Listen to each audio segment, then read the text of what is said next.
एक बार की बात है, एक सर क्लास में पढ़ा रहे थे।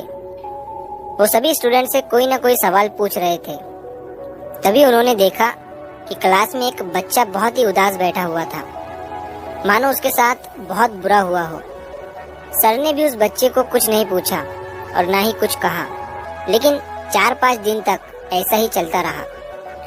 तभी सर ने उस बच्चे के पास जाकर उससे पूछा कि बेटा, तुम इतने उदास क्यों बैठे रहते हो? दूसरे बच्चों की तरह तुम एंजॉय नहीं करते और किसी भी सवाल का जवाब नहीं देते हो।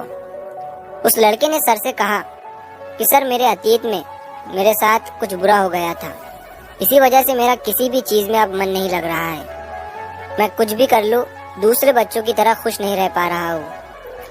सर ने उस बच्चे की बात को पूरा सुना और अगले दिन वो सर अपने बैग में शिकंजी बनाने का सारा सामान लेकर आए और सारे बच्चे क्लास से जाने के बाद सर उस बच्चे के पास शिकंजी बनाने का वो सामान लेकर गए और उस सामान से उन्होंने उस लड़के को एक गिलास शिकंजी बनाकर दिया।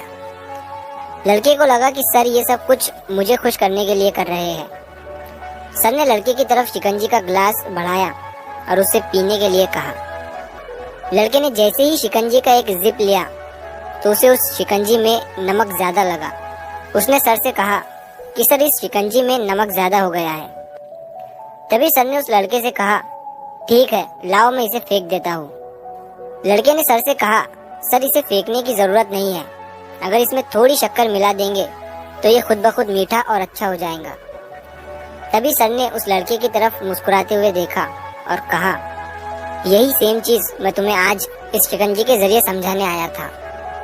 हमारी जिंदगी भी बिल्कुल इस शिकंजी की तरह है और हमारे पास्ट में जो बुरी और दुखद चीजें हमारे साथ हुई है वो उस शिकंजी में मिले नमक की तरह है। जब हमारे पास्ट में कुछ बहुत बुरा हुआ हो जिसकी वजह से हमारी जिंदगी बिल्कुल कड़वी हो जाती है, तब हमें उसमें कुछ अच्छे पल ऐड करने की जरूरत होती है।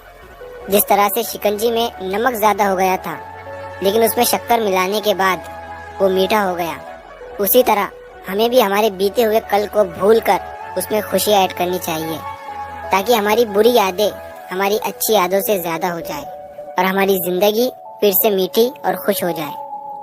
जो पास्ट में हो गया वो हो गया, उसकी वजह से आज उदास मत रहो, क्योंकि हमारा आज भी आगे चलकर कल में बदल जाएगा और हम फिर से उस कल की वजह से उदास रहने लगेंगे। इसीलिए खराब चीजों को भूलते हुए आगे बढ़ो और अपनी लाइफ में पॉजिटिव रहो और जितना हो सके अच्छा और पॉजिटिव सोचो। तो अगर आप इस कहानी को और भी लोगों तक पहुंचाना चाहते हो तो इस वीडियो को लाइक करिए, ताकि YouTube इस वीडियो को और भी लोगों तक पहुंचाए। और अगर कहानी अच्छी लगी हो तो चैनल को सब्सक्राइब जरूर करिए। मिलता हूँ मैं अगली बार इसी तरह की कहानी के साथ। तो सब्र करो, शुक्र करो और जिंदगी में आगे बढ़ो।